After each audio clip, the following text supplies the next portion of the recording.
Hello everyone, আশা করছি সকলে ভালো আছেন। চলে আসলাম নতুন আরেকটি ভিডিও নিয়ে। আজকের এই ভিডিওতে আমরা মূলত কথা বলবো আমাদের খামারের বড় হাঁসগুলোকে নিয়ে। আমাদের খামারে বর্তমানে যে বড় হাঁসগুলো আছে সেগুলো হচ্ছে খাকি ক্যাম্পেল জাতের হাঁস। আর এদেরকে আমরা মূলত ডিমের জন্য এনেছি, ডিমের জন্য বড় করেছি। এদের বয়স আজকে প্রায় 4 মাস হয়ে গিয়েছে এবং আমরা সকলেই জানি যে খাকি ক্যাম্পেল হাঁসকে ডিমের রানী বলা হয়।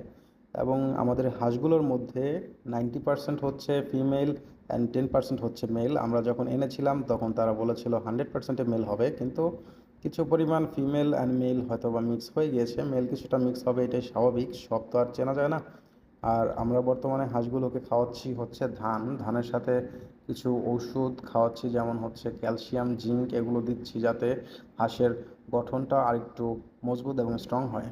আর এদের বয়স যেহেতু 4 মাস হয়ে গিয়েছে এবং এদের প্রপার ওয়েটও চলে এসেছে ডিমের জন্য। ফিমেল হাঁসগুলো প্রায় 1 কেজি 400 থেকে 1.5 কেজি হয়ে গিয়েছে। তো এরা আশা করি এই মাসের মধ্যেই ডিম দিবে। তো ডিম যখন পায় একজন খামারি, তার মুখের হাসিটা আসলে বলার মতো না। অবশ্যই যখন ডিম আসবে তখন আমরা আবার এটার ভিডিও শেয়ার করব আপনাদের সাথে। আর হচ্ছে ডিমে আসার জন্য আরেকটি পূর্ব শর্ত হচ্ছে হাঁসকে বিচরণের জন্য তাকে ভালো একটি জায়গা দিতে হবে। আমাদের এখানে বলাই চলে আমরা হাঁসগুলোকে খোলামেলা জায়গায় বিচরণ করাই। এর চারপাশে নদী এবং হচ্ছে ফসলি জমি আছে, পুকুর আছে।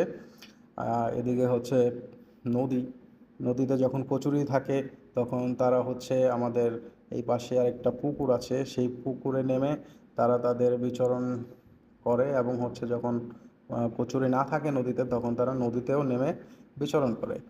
আর হ্যাঁ, আমরা যখন ডিমে চলে আসবে তখন ধানের সাথে অবশ্যই কিছু লেয়ার ফিডও মিশিয়ে দিব যাতে ডিমের পার্সেন্টেজটা একটু ভালো পাওয়া যায়।